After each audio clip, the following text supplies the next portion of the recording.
Shalom alaikum. Shalom alaikum. Bagaimana kabarnya? Sehat semuanya? Berikan kemuliaan bagi nama Tuhan. Bisa kasih jabat tangan dari muka belakang Bapak Ibu Saudara. Ya, karena kebaikan Tuhan kita bisa berada di tempat ini, ya, puji Tuhan.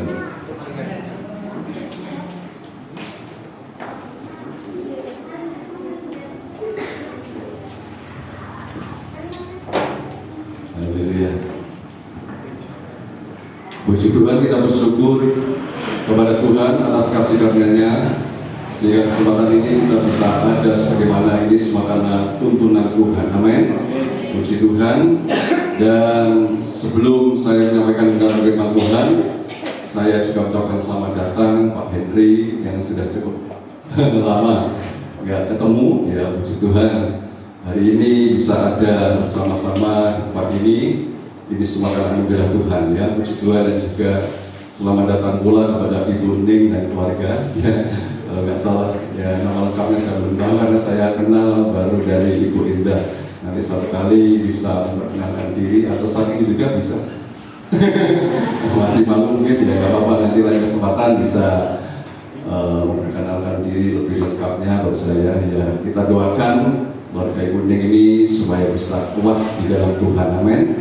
Ya, jadi Tuhan yang sudah memilihnya, ya, sehingga kesempatan ini bisa ada bersama-sama, ya, di tempat ini semua karena anugerah Tuhan, ya, puji Tuhan. Selamat datang, selamat beribadah bersama-sama di tempat ini, puji Tuhan.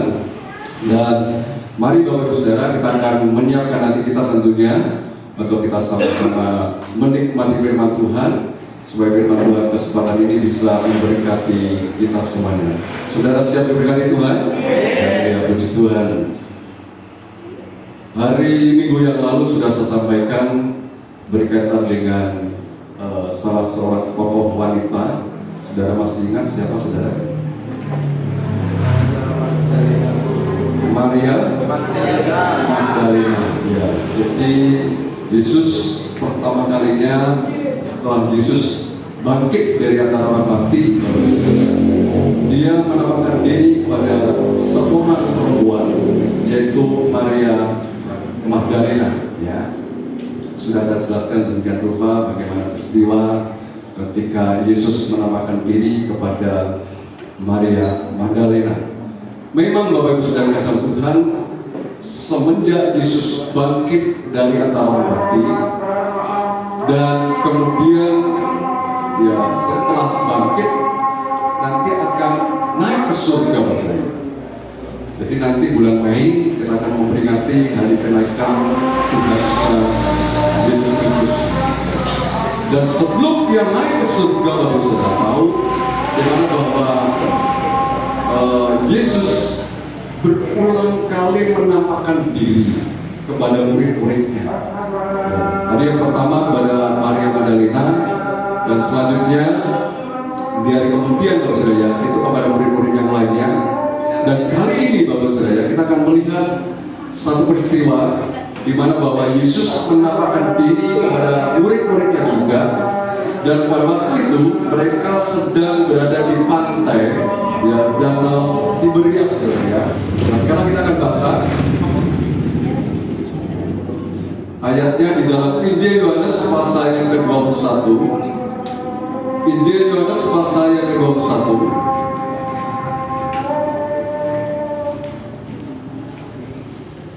Ini nggak bisa, ya, Mas? Nggak bisa?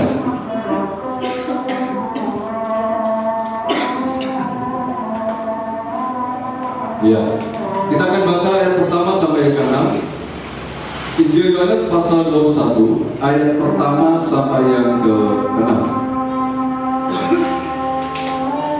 Jika sudah ketemu, Bapak Ibu Saudara baca bergantian, ya, nanti dari kaum pria atau kaum laki-laki bagian ayat ganjil, kemudian bagian ayat yang genap kaum wanita atau perempuan, saudara, ya. Jadi kita akan baca bergantian, ya. Jadi yang bagian ayat ganjil, ya, itu adalah kaum pria, dan ayat yang genap adalah kaum wanita ya. Kaum pria judulnya dibaca terlebih dahulu. 2, 3. Yesus menampakkan diri kepada murid-muridnya di pantai Danau Tiberia. Kemudian Yesus menampakkan diri lagi kepada murid-muridnya di pantai Danau Tiberia, dan Dia menampakkan diri sebagai berikut.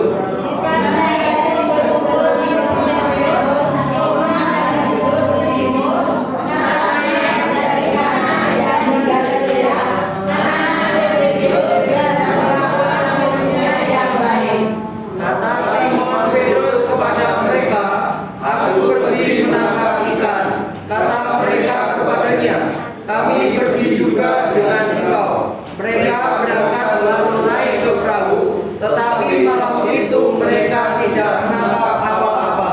Ketika dari Malaysia, Yesus berdiri di pantai. Akan tetapi murid-murid itu tidak tahu bahwa itu adalah Yesus.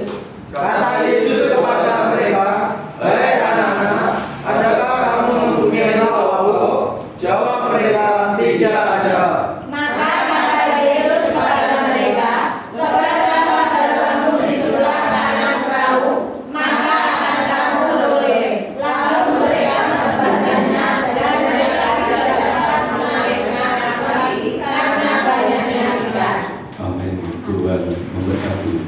Nah, Bapak Ibu Saudara, ini mengenai peristiwa ya, di mana bahwa Yesus menampakkan diri kepada murid-muridnya pada waktu itu ketika mereka berada di pantai Danau Tiberias. Ya, kalau saudara ingin lebih tahu menurut saya, kisah selanjutnya, ya saudara bisa baca satu perikop ini dari ayat pertama sampai ayat yang ke-14, saudara ya.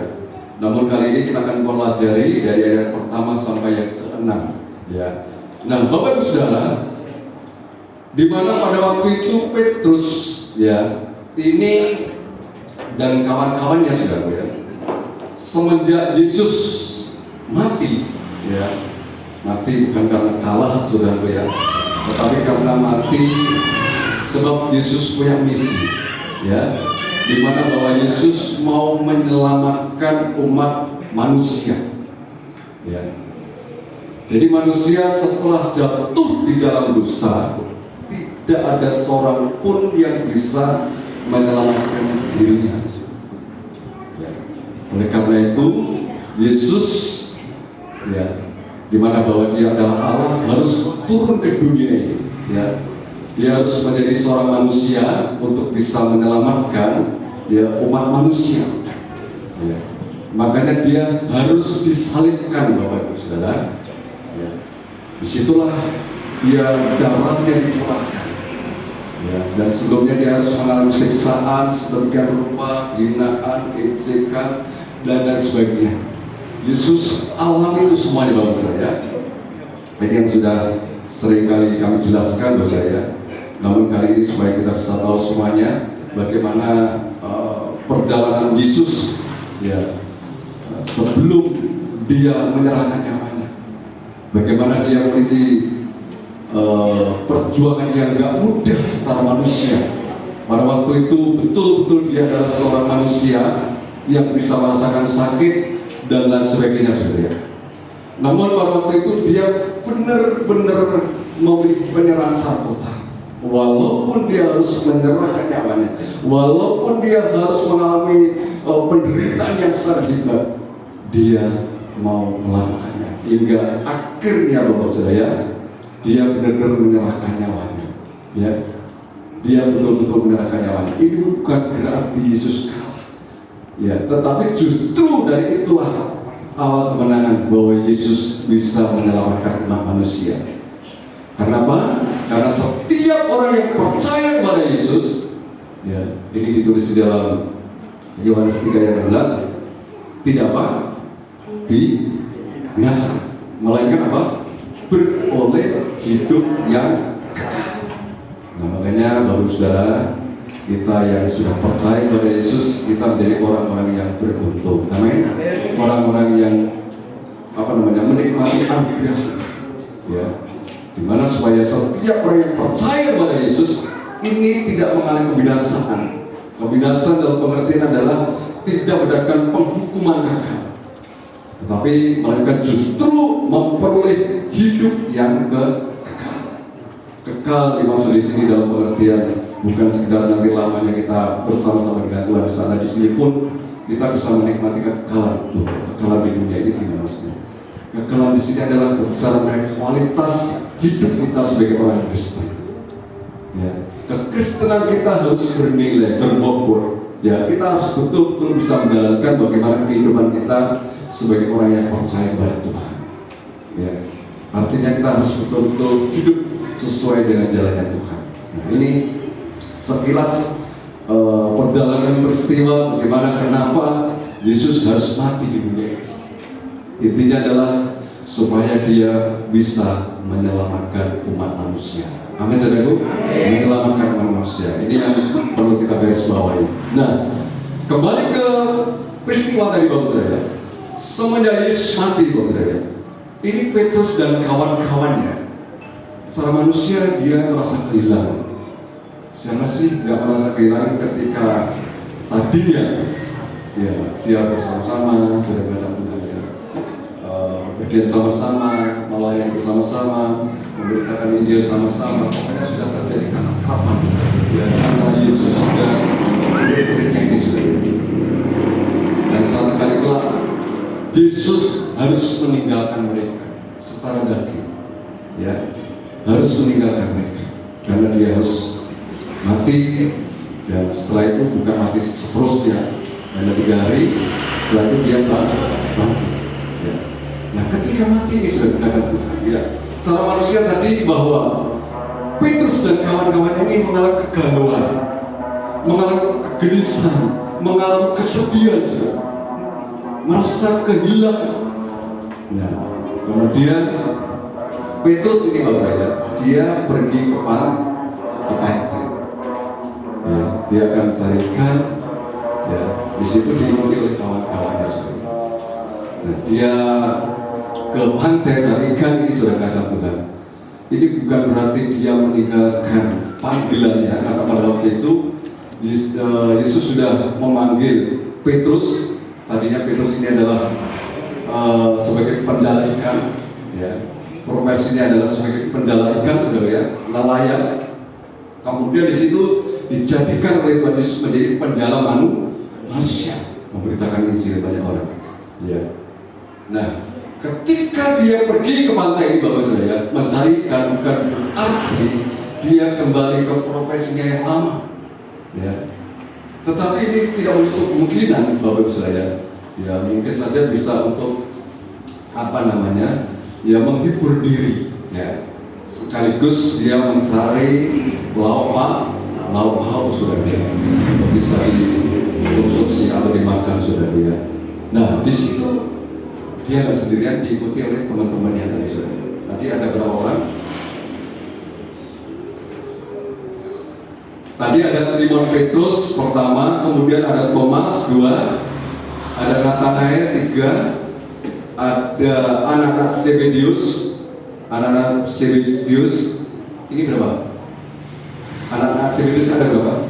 2. Saudara ada yang tahu siapa anak-anak Zebedius? Yohanes dan Yakobus, saudara ya. Dan 2 orang muridnya. Berarti ada 7 bersama dengan Petrus. Ya, jadi mereka ini pergi ke pantai, lalu kemudian cari ikan seperti biasanya. Ya. Tetapi apa yang terjadi? Ya. Mereka semalaman mencari ikan, ya, dengan jalannya sudah seperti biasanya, tetapi mereka tidak mendapatkan apa-apa. Zero, kosong saudara ya, tidak mendapatkan apa-apa. Nah kemudian ketika hari mulai siang ini bukan berarti sudah terik mataharinya sudah siang belum panas gitu kan, ya. Maksudnya sudah ya di sekitar jam 3 jam 4 ya mungkin bisa jam 5 sudah ya. Artinya sudah mulai padarnya itu atau terangnya itu sudah mulai kelihatan dikit-dikit saudara ya. Jadi ya itu Yesus hadir. Dan kemudian Yesus bertanya di situ ya, apakah ada lauk pauk saudara? Sementara Yesus di situ murid-muridnya nggak tahu juga ya, karena memang jaraknya cukup jauh, sekitar 90 meter. Ya. Dan agak remang-remang sudah ya. Kalau 90 meter ya kita juga belum tentu jelas. Ya bisa melihat orangnya tapi belum tentu jelas itu siapa. Itu yang dialami oleh Petrus dan kawan-kawan itu. Dan di situ Yesus bertanya kepada dia, apakah ada lauk Pak? Lauk. Ayat 5. Ya anak-anak, adakah kamu punya lauk? Yang maksudnya adalah ikan. Tetapi jawab mereka adalah tidak ada. Nah, selanjutnya bahwa Yesus di situ memerintahkan kepada murid-muridnya ini supaya apa? Menebarkan jalannya di sebelah kanan perahu. Ya, setelah itu apa yang terjadi? Mereka menebarkan jalannya dan memperoleh ikan yang sangat banyak. Ya, hampir-hampir tidak bisa menariknya karena saking banyaknya ikan yang mereka peroleh. Nah, ini sekilas peristiwa yang terjadi ketika Yesus menampakkan diri kepada murid-muridnya yang ada di pantai Danau Tiberias. Nah, sekarang Bapak Saudara, dari peristiwa ini kita akan bisa mengambil beberapa pelajaran penting, ya, yang bisa kita aplikasikan di dalam kehidupan kita, yang bisa kita praktekkan di dalam kehidupan kita. Nah, yang pertama, kita akan melihat di mana bahwa tadi Petrus dan kawan-kawannya ini, dia atau mereka ini pergi ke pantai untuk mencari ikan sesuai dengan pengalamannya sudah karena Tuhan ya. Karena ini sudah cukup lama. Kalau dikatakan jam terbangnya itu sudah cukup lama untuk menjadi nelayan. Sudah pengalaman gimana caranya cari ikan itu seperti apa. Ini kayak Pak Marjo ini kan juga bakar cari ikan. Oh ini waktunya cari ikan ini jam sekian atau tempatnya ini dan itu. Itu ya Pak Marjo. Ya, ini sudah pengalaman ya. Nah, Petrus dan kawan-kawannya sudah pengalaman. Jadi dia tahu di mana letaknya ikan. Ya, memang nelayan itu biasanya perginya mencari ikannya malam hari. Kenapa Pak Marjo malam? Ya, mungkin ikannya pada ngumpul. Ya. Ikannya naik ya, kalau di sungai. Ya, kalau di laut pada ngumpul seperti itu lagi ya. Jadi sudah tahu ya. Dan tepatnya di mana sudah tahu secara persis. Tetapi ironisnya, anehnya Bapak saja, mereka sudah kerja keras semalaman tidak mendapatkan ikan seekor. Ini mengingatkan kepada kita Bapak saja, di mana bahwa kita tidak boleh mengandalkan kekuatan kita sendiri. Amin, saudaraku. Ini yang pertama yang bisa kita ambil, bahwa kita tidak boleh mengandalkan kekuatan kita sendiri. Kita tidak boleh mengandalkan pengalaman kita sendiri. Kita tidak boleh mengandalkan kecakapan, kepintaran, apapun yang kita miliki, kebanggaan kita. Ini tidak bisa. Banyak orang yang melakukan seperti ini, saudara. Tapi toh akhirnya juga gagal. Karena memang sudah tertulis di Alkitab. Ya, saudara, kita lihat dulu di dalam Injil Yohanes 15. Saudara tandai ayat ini, nanti kita akan kembali ke sini. Tapi kita akan baca terlebih dahulu di dalam pasal 15 dari kitab yang sama ini. Saudara bisa baca ayat yang kelima. Bisa kalau salah seorang bacakannya. Yohanes 15 ayat yang kelima. Monggo. Ya. Akulah pokok anggur dan kamulah ranting-rantingnya. Barang siapa tinggal di dalam aku dan aku di dalam dia, ia berbuah banyak. Sebab di luar aku kamu tidak dapat berbuat apa-apa. Amin. Berkati. Yang ingin saya tekankan saudara bagian terakhir di situ ditulis apa? Sebab di luar aku, di luar Yesus, kamu tidak dapat berbuat apa-apa. Jadi ini jelas bahwa di luar Tuhan, di luar Yesus, kita tidak bisa berbuat apa. Mungkin kita berbeda, saya kan bisa melakukan ini, itu, dan lain sebagainya. Kita mungkin bisa berbangga diri, Kita mungkin bisa menyombongkan diri Bapak Saudara, tetapi endingnya nanti saudara bisa lihat bagaimana ketika sudah berjalan melangkah hanya dengan kekuatan pengalaman kita akan mengalami kegagalan. Sebab sudah tertulis bahwa di luar Tuhan, di luar Yesus, kita memang tidak bisa berbuat apa. Sebagaimana yang sudah dialami oleh Petrus dan kawan-kawannya, kita tentu bisa merenungkan Bapak Saudara. Ini bukan orang sembarangan, maksudnya ya dia sudah cukup pengalaman untuk bisa menjadi seorang nelayan, menjadi penjala ikan, untuk mencari ikan. Sudah profesional, boleh katakan seperti itu saudara. Tetapi kenapa pada waktu itu dia tidak bisa membeli seekor ikan?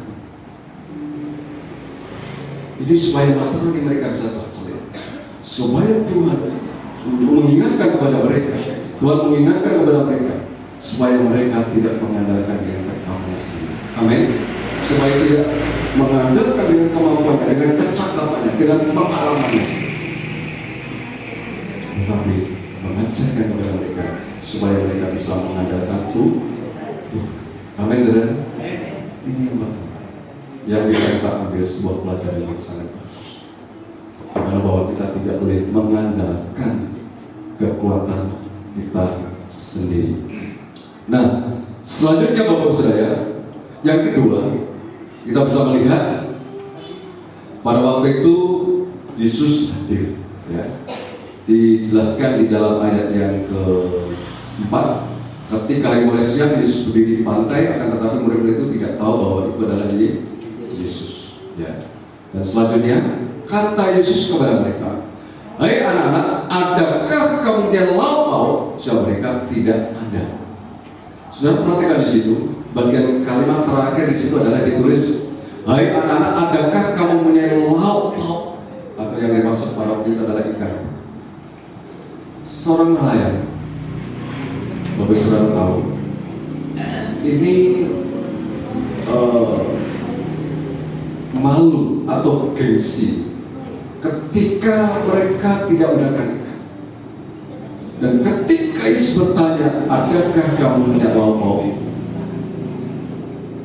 Dia mungkin ya kalau menjawab seperti pada umumnya, dia mungkin dengan berbagai banyak dalih atau alasan ya. Gimana caranya supaya tidak malu? Ya, mungkin wah saya dapat tuan dan lain sebagainya. Tetapi di sini mereka tidak menjawab seperti itu.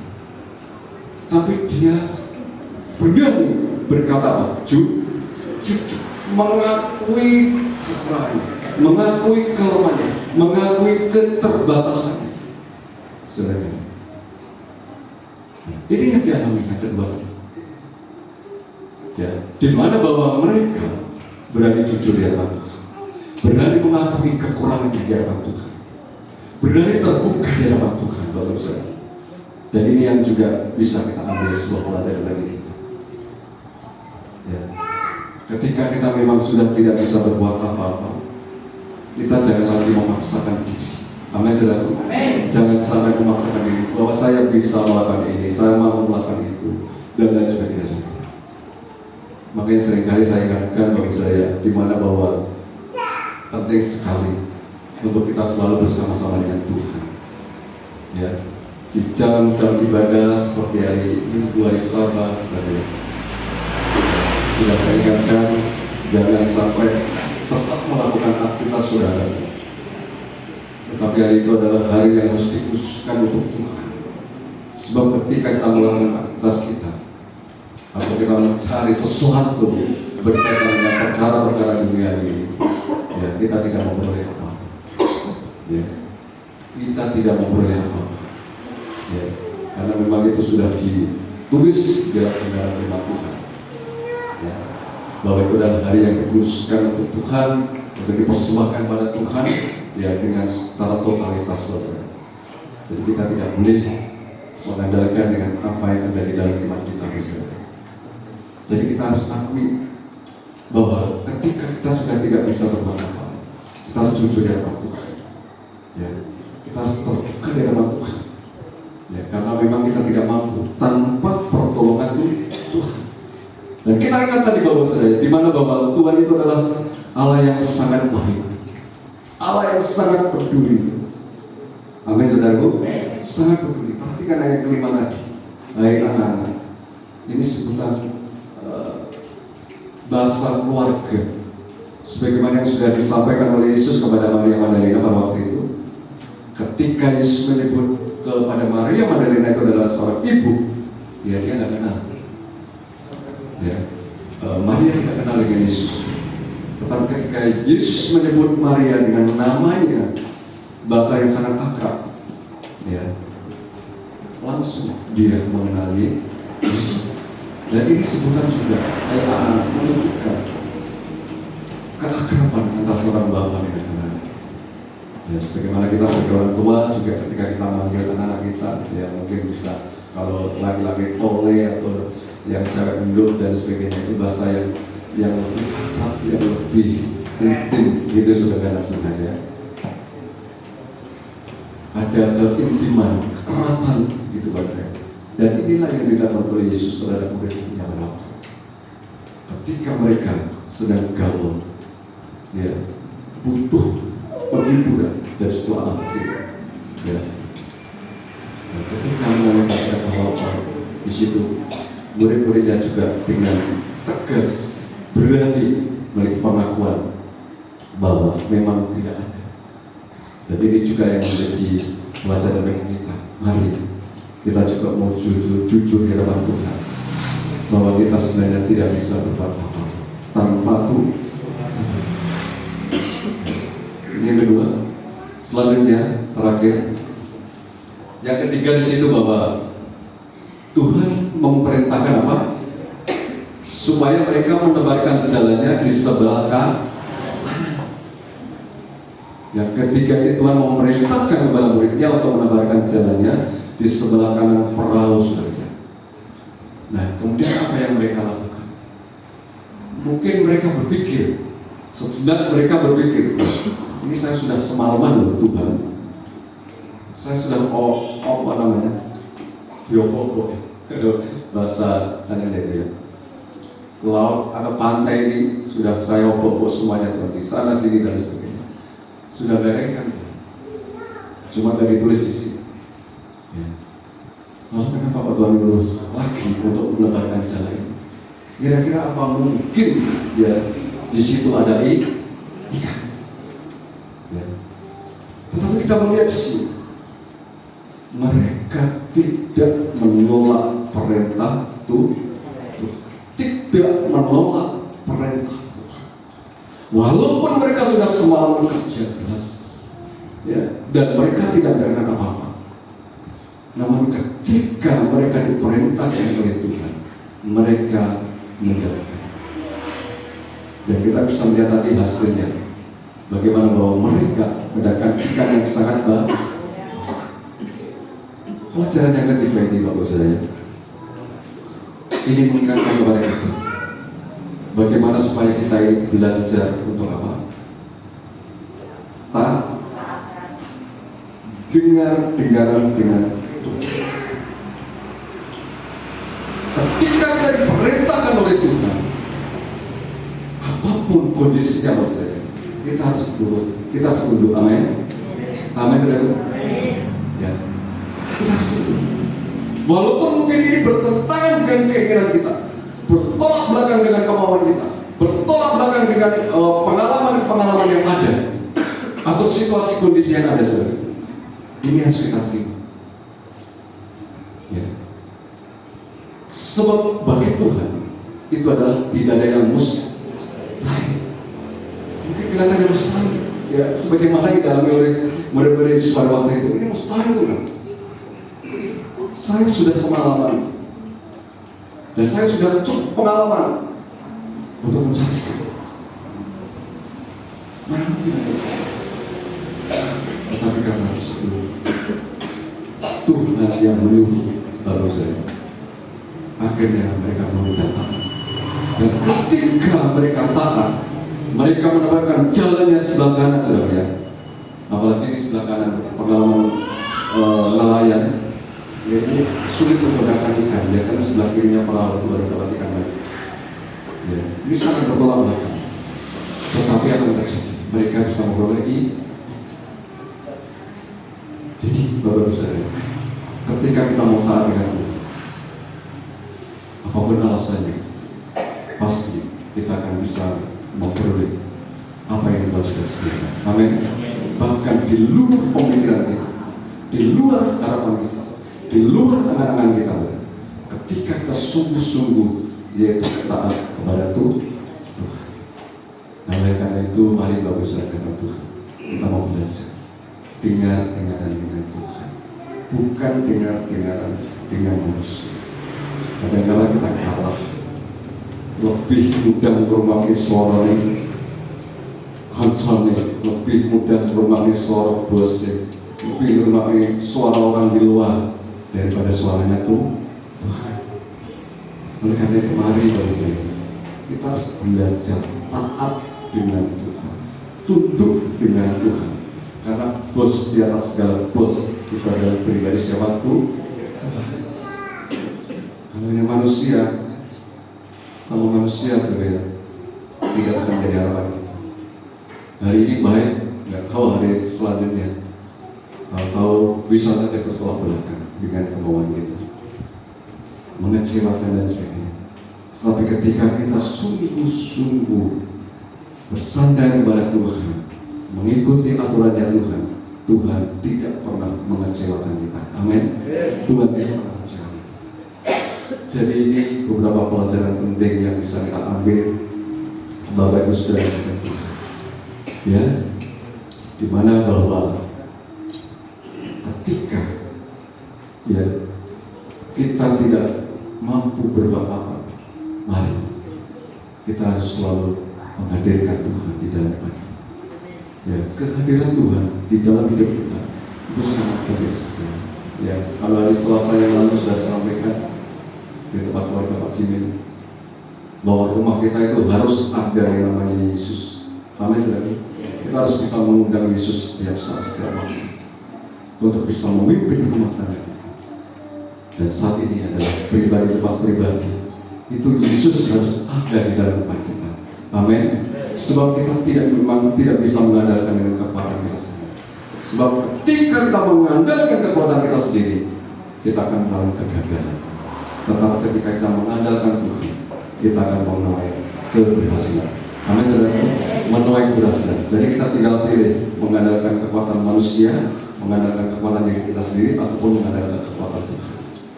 Tinggal pilih. Tetapi kalau saya yang sudah mau pilih, tentunya kita akan memilih untuk mengandalkan Tuhan. Amin, saudara. Kita terus berserah secara total kepada Tuhan. Kita ikuti langkah-langkahnya Tuhan. Kita pasti tidak akan dikecewakan. Pasti Tuhan akan menolong kita. Amin, saudara. Dunia semakin hari semakin sulit. Dunia semakin hari semakin menakutkan. Dunia semakin hari semakin mengkhawatirkan. Apa yang bisa kita banggakan? Apa yang bisa kita harapkan? Kekuatan, kecakapan, pengalaman? Tidak bisa.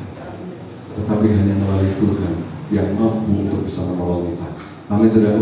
Sebagaimana yang sudah dialami oleh murid-murid Yesus tadi, mereka mengikuti kehendak Tuhan, dan situ mereka memperoleh pertolongan yang datang dari Tuhan. Amin, saudara. Puji Tuhan, ini yang bisa menjadi renungan kita saat petang hari ini, biarlah memberikan berkat bagi kita semuanya. Amin. Firman Tuhan, Tuhan memberkati. Saudara berdiri dari segala.